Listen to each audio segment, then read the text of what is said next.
1절에서 23절입니다. 신약성경 1페이지 마태복음 1장 21절에서 23절 말씀.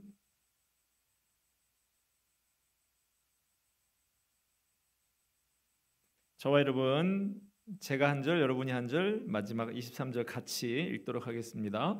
아들을 낳으리니 이름을 예수라 하라. 이는 그가 자기 백성을 그들의 죄에서 구원할 자이심이라 하니라. 이 모든 일이 된 것은 주께서 선지자로 하신 말씀을 이루려 하심이니 이르시되 보라, 처녀가 잉태하여 아들을 낳을 것이요 그의 이름은 임마누엘이라 하리라 하셨으니 이를 번역한즉 하나님이 우리와 함께 계시다 함이라. 아멘.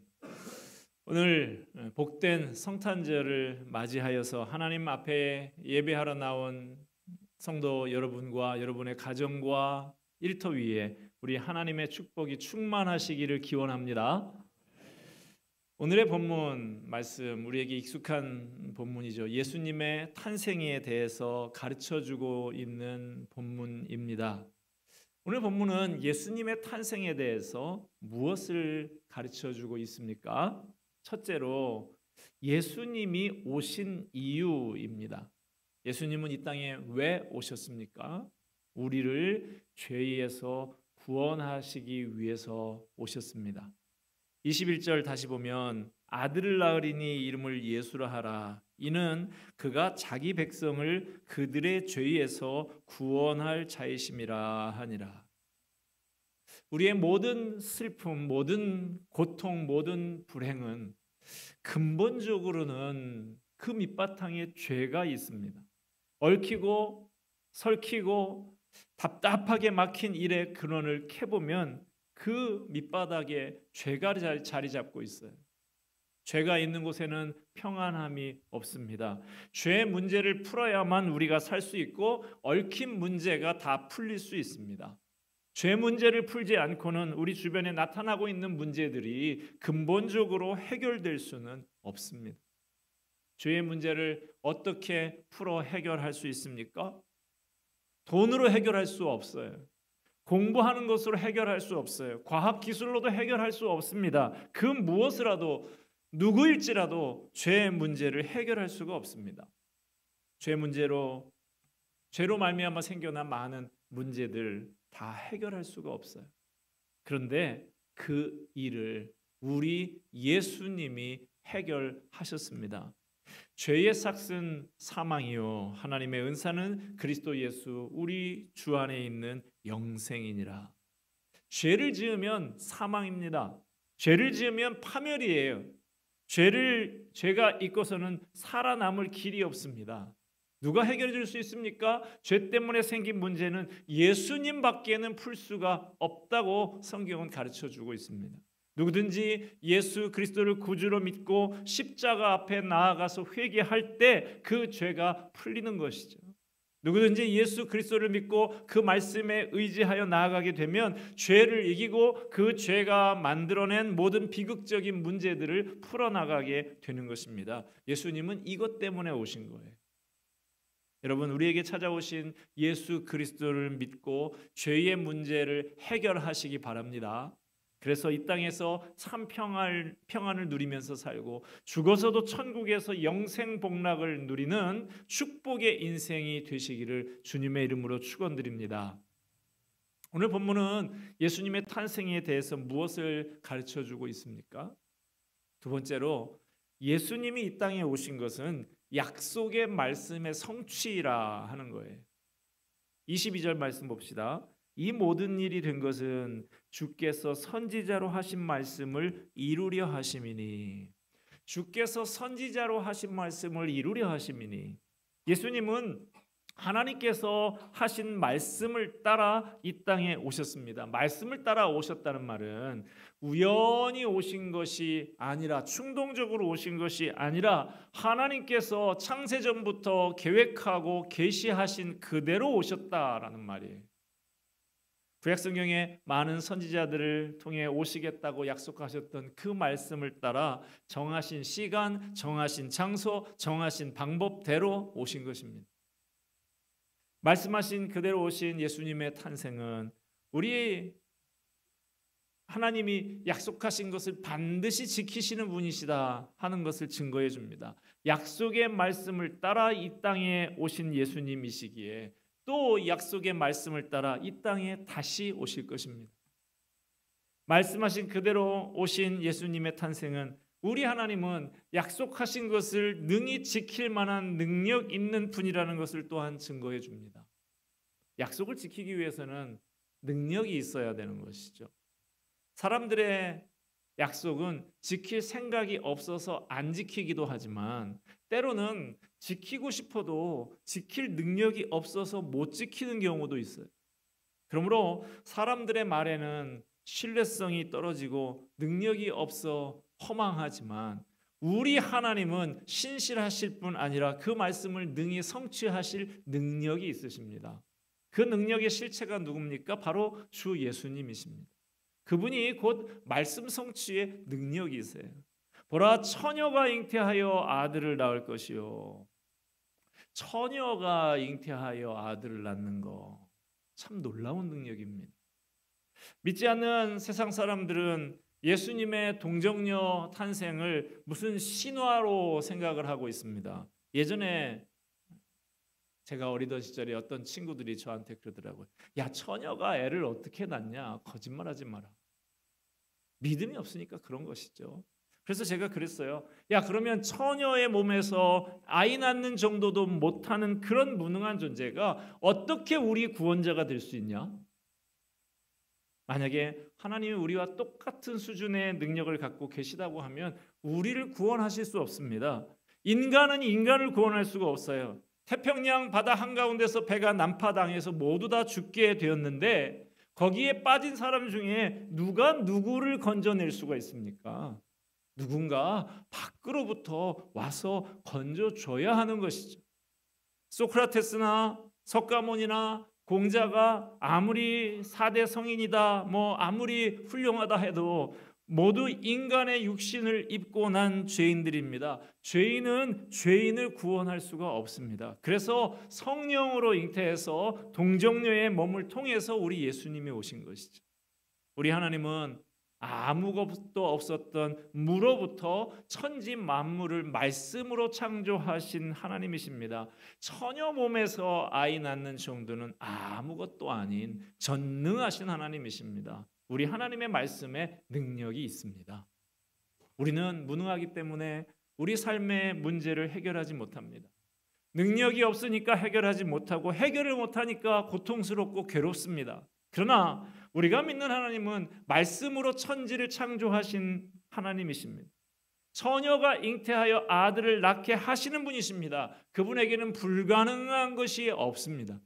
그러므로 예수님께 이 세상의 모든 근본적인 문제에 답이 있습니다. 예수님만이 우리의 살 길이에요. 예수님만이 우리 인생의 모든 문제를 풀 수 있는 마스터 키인 것입니다. 주님은 오늘 말씀을 묵상하는 우리에게 이렇게 말씀하십니다.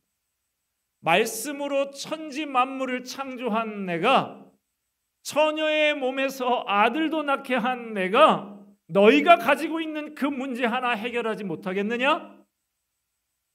주님의 말씀을 마음속에 간직하시고 그 말씀을 신뢰하며 모든 약속을 다 받아 누리십시오.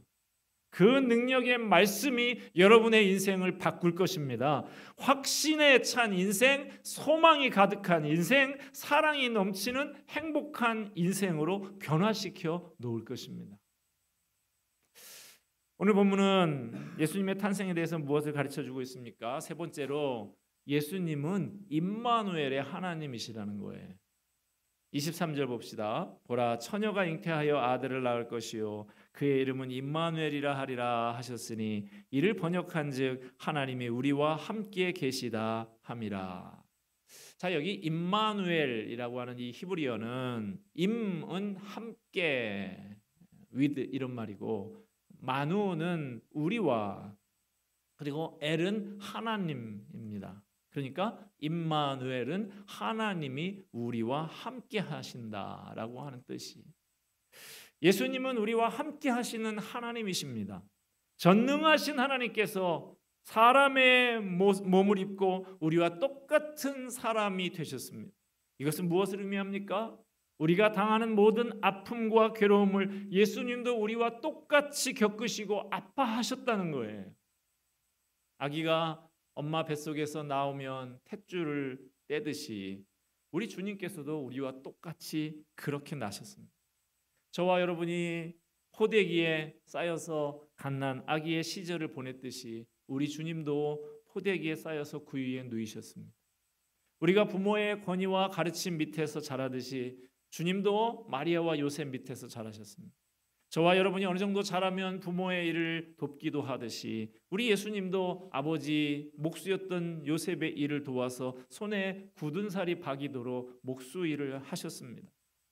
아버지가 일찍 세상을 뜨고 없는 집에서 장남이 고생을 하며 가족 모두를 책임지는 것처럼 우리 예수님도 아버지 요셉이 일찍 세상을 뜨고 없는 집에 어머니 마리아와 여러 동생들의 생계를 위해서 애쓰셨습니다. 이처럼 예수님은 우리 인간의 고통과 아픔을 다 체험하시고 함께 하셨습니다. 왜죠? 우리의 진정한 위로자가 되시고 진정한 구원자가 되기 위함입니다. 주님은 우리와 똑같이 되셨습니다. 주님은 우리의 고통과 아픔을 다 함께 당하셨습니다. 그러므로 주님은 저와 여러분이 당하는 모든 고통과 아픔을 다 아십니다. 주님은 우리하고 멀리 떨어져서 우리와 상관없는 초월적인 존재 그런 분이 아니십니다. 그러므로 우리 주님은 우리의 진정한 위로자가 되고 구원자가 될 수 있는 것입니다. 얼마 전에 우리 교회에 있는 여러 사랑방 중에 어느 사랑방에서 또 권사회에서 각각 제게 봉투를 하나씩 들고 왔어요. 어려움을 겪고 있는 분에게 이 성탄의 계절에 조금이나마 위로가 됐으면 좋겠다고 전달해 주시라고.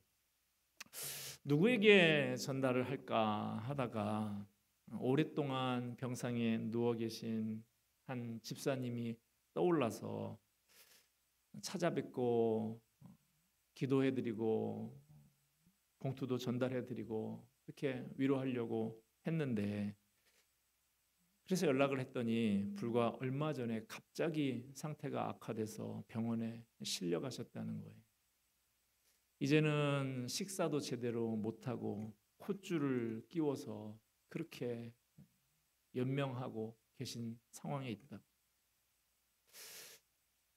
타이밍을 조금 늦췄구나, 며칠 사이로 그렇게 됐구나 생각하니까 저도 참 마음이 아픈데 본인이나 그 가족들은 얼마나 힘들고 안타깝겠습니까?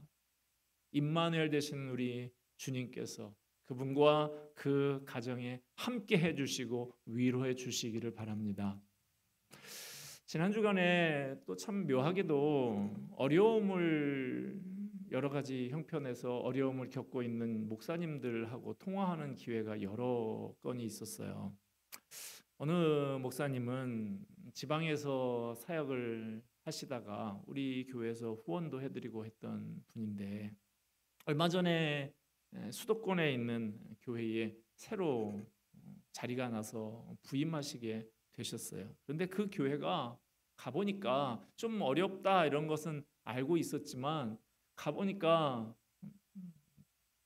재정장부 한번 봅시다. 그래서 봤더니 교인은 열 몇 명밖에 안 되는 자그마한 교회에 그 부채가 어마어마해서 그 이자도 감당하기가 어려운 그런, 그걸 잘 모르고 이렇게 갔었던 거예요. 그래서 가자마자 빚더미 속에서 허덕이는 그런 상황에 있다고, 참 막막합니다. 어떻게 해야 될지 모르겠습니다. 그런 이야기를 하세요. 또 다른 한 목사님은 교회를 개척해서 지금까지 열심히 달려왔고 교회가 성장해서 당회도 조직을 하고 건축을 준비도 하고 그렇게 했었는데 코로나 시기를 지나면서 건강에 이상이 오셨다고 그래요. 강단에 서가지고 본인이 예배를 인도하다가 머리가 갑자기 블랙아웃이 돼버린대. 지금 방금 내가 뭘 했는지 까맣게 잊어버리는 그런 기억상실 증상이 나타나서 방금 사도신경을 했는데 또 했나 안 했나 기억이 안 나서 또 사도신경을 하고 이런 일들이 벌어지고 있다. 의사가 목사님 절대로 무리하면 안 되고 잠을 푹 주무셔야 됩니다 라고 해가지고 새벽 기도에도 장로님이 맡아서 인도하고 잠을 많이 자는데도 신경을 좀 쓰고 긴장을 하면 같은 증상이 계속 반복되고 있다. 성도들이 안타까이 여기면서 많이 이해해 주지만 목사님은 마음에 부담이 이만저만이 아니다. 그런 이야기를 하더라고요. 또 다른 목사님은 현재 사역하는 교회에 부임한 지 이제 10년이 되었는데 코로나 시기를 지나면서 몸도 마음도 많이 지치고 힘에 겨워서 도저히 안 되겠다라고 사임 의사를 당회원들에게 밝혔다고 합니다. 장로님들이 그러지 말고 목사님 너무 힘드신 것 같은데 몇 개월 동안 좀 안식 기간 가지시고 다시 회복해서 교회를 섬겨달라고 간곡히 부탁을 해서 몇 달간 기도하는 시간을 좀 갖기로 했습니다. 묘하게 일주일 사이에 그렇게 어려움 속에 있는 목사님들하고 통화를 많이 하게 됐어요. 몇 분의 목사님들의 이야기를 연속해서 들은 다음에 제 마음에도 너무나 안타까워서 한참을 그분들을 위해서 간절히 기도했습니다. 그런데 여러분, 이런 일들이 목사님들만 겪는 문제입니까? 여러분, 내 인생길에 아무에게도 말할 수가 없고 또 말해봤자 아무도 알아주지 않는 아픔 때문에 한없는 외로움을 느껴보신 일 있습니까? 직장에서 견디기 힘든 수모와 무거운 책임감 때문에 모든 거 다 내던지고 싶다가도 집에 있는 식구들 생각에 큰 소리 한번 못 치고 혼자서 속으로 삭인 적도 있죠. 그런가 하면 배신을 당해서 괴로운 분이 계십니까? 그것만 생각하면 분노가 치밀어 오르고 자다가도 벌떡벌떡 일어날 정도로 배신감에 아파했던 경험이 있습니까? 여러분, 혼자서 낙심하지 마십시오. 우리 주님께서 바로 그런 외로운 순간들을 친히 겪으신 분입니다. 돌아가시기 전날 밤에 예수님은 아끼는 제자 3명을 데리고 산에 오르셨죠. 그렇지만 예수님을 위해서 기도해야 될 그 제자들은 코를 골면서 잠이 들었어요. 그 죽음을 감지하고 함께 슬퍼해 준 사람이 아무도 없었습니다. 그리고 그 밤에 우리 주님은 3년 동안 목숨처럼 아끼며 돌봤던 제자의 손에 의해서 은 30냥에 팔리셨습니다. 그리고 십자가에 달리셨습니다. 여러분, 남모르는 슬픔이 있습니까? 사랑하는 사람을 떠나보내야 하는 아픔을 경험하셨습니까? 우리 주님도 나사로의 죽음을 보시고 눈물을 흘리셨습니다. 여러분, 피곤하고 지치십니까? 우리 주님도 풍랑 속에서 뱃고물에 머리를 기대고 주무실 만큼 그렇게 피곤하셨습니다. 경제적인 어려움 때문에 고통당하고 있습니까? 우리 주님은 공중에 새도 깃들일 둥지가 있고 여우도 굴이 있지만 인자는 머리 둘 곳이 없다 하셨습니다. 우리 주님께서 그렇게 사셨어요. 육체적인 고통과 정신적인 아픔이 나를 누리고 있습니까? 우리 주님의 십자가를 바라보시기 바랍니다. 나의 하나님 어찌하여 나를 버리시나이까? 우리 주님은 십자가 위에서 부르짖으셨습니다. 머리 위에 가시 면류관이 박혀 있고 못자국마다 피가 흘러내렸습니다. 너무나 많은 피를 흘리셔서 타는 목마름을 경험하셨습니다. 여러분, 내 앞에 다가오고 있는 죽음이 두렵습니까? 죽음을 먼저 맛보신 우리 주님께서는 내가 죽음을 맞이하는 순간에도 나와 함께 하시고 나를 도와주십니다. 아무도 같이 갈 수 없는 죽음의 강을 건널 때 나를 붙잡고 함께 건너주십니다. 우리 주님은 우리 인생의 모든 고비를 우리보다 먼저 지나가신 분이십니다. 내가 살아가는 인생의 고비마다 우리 주님이 먼저 가신 그 흔적이 있습니다. 그래서 그분은 지금 이 순간에도 임마누엘이 되십니다. 지금도 우리와 함께 계십니다. 주님도 우리가 당하는 아픔과 고독을 다 겪으셨기 때문에 우리를 너무나 잘 아시고 우리의 참된 위로자, 참된 피난처, 참된 치료자가 되어 주십니다. 하나님의 아들 예수 그리스도께서 우리와 함께 하시고 우리가 당하는 모든 고통을 함께 다 당하셨다는 사실이 우리에게 얼마나 큰 위로가 되고 축복이 되고 소망이 되는지 모릅니다. 말씀을 맺고자 합니다. 주님이 이 땅에 오신 것을 축하하는 이 귀한 시간에 다시 한번 내 곁에서 나와 함께 하시는 임마누엘의 주님을 확인하는 시간이 되시기를 바랍니다. 모든 문제의 근원인 죄의 문제를 해결하기 위해서 찾아오신 예수님을 내 인생의 한복판에 영접하고 죄 문제를 해결하시기 바랍니다. 그래서 이 땅에서 참 평안을 누리고 천국에서 영원히 사는 축복의 인생 되시기를 축원합니다.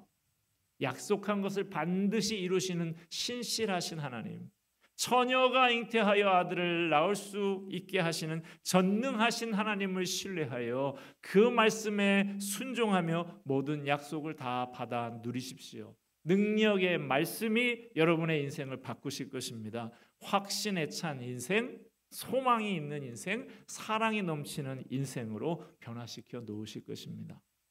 내 인생의 고비마다 함께 하셨고 지금도 내 곁에서 나와 함께 하시는 임마누엘의 주님을 경험하시기 바랍니다. 우리가 당하는 아픔을 친히 겪으셨기 때문에 우리를 너무나 잘 아시고 우리의 참된 피난처요 치료자가 되시는 주님께서 이 시간에 충만히 임재하여 주시기를 바랍니다. 그리하여 한없는 위로와 회복을 경험하며 감격이 넘치고 기쁨이 가득한 저와 여러분의 삶이 되시기를 주님의 이름으로 축원드립니다. 기도하겠습니다. 이 성탄의 주인 되신 주님, 임마누엘 되셔서 우리의 아픔과 우리의 모든 고통을 친히 겪으신 주님께로 가까이 나아갑니다.